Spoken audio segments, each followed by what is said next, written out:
What's up mga katayo, so yun, Nords, may napasyal sa atin on the beat. Ayan, so pakinggan natin ang problema na ito. Ayan. Sige, boss.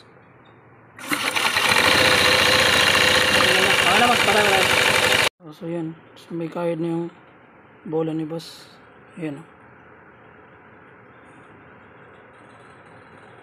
Ayan o, kanto na yan. So need na to boss palitan.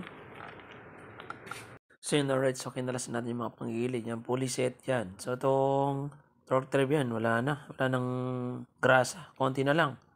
Yan. So, tapos ito na, kinalasan natin. Check natin ulit. Yan, so mga panggilid na yan. Yan. Yan ang bola, pinalitan ng bola. Yun din na maluwag siya oh. Ayan nag-cost ng lagato kanina. Yan, kaya maingay. So nagpalit tayo ng panibagong pulley. Yan. So goods na yan. So salpak na.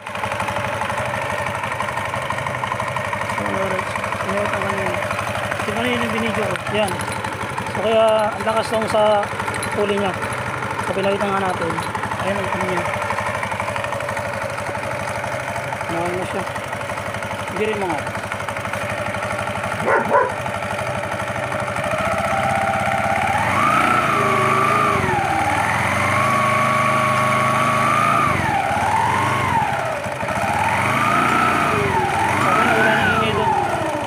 Wala na siya. Okay na, tumahimik na. Kalitin na rin yung bearing ni boss. So, kalitan natin. Ayan o. Wala na, iba truck no. Ayan o. Ayan, alright. So, nahihirapan tayo magtanggal ng bearing dito sa crankcase. Ayan, papawelding na lang natin. So, yan ang solusyon natin. So, para matanggal yung bearing na yan dyan. So, pag mano-mano, hirap siya tanggalin. So, yung solusyon, welding talaga siya. Natanggal na yung karneta? Oo, natanggal na yung circuit niya, boss. May bushing na kayo doon. Bearing bago, boss. Ay, tatanggalin mo bearing yan? May bushing? O may bearing yan? Hindi, kasama bearing yun. Tag nito, Papalitan na yan. Palitan na lahat yan. Papalitan na ng bushing yun. Yun.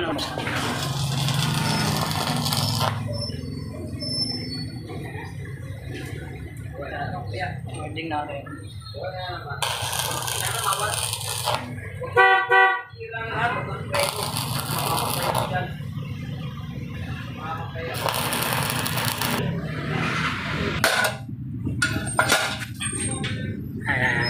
Okay, game.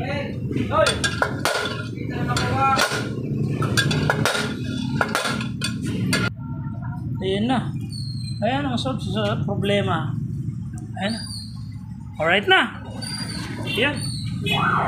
Kaya natanggal natin yung bearing. So papalitan natin yung bearing dyan ng Beat E6002. Yung bearing dyan sa crankcase na yun.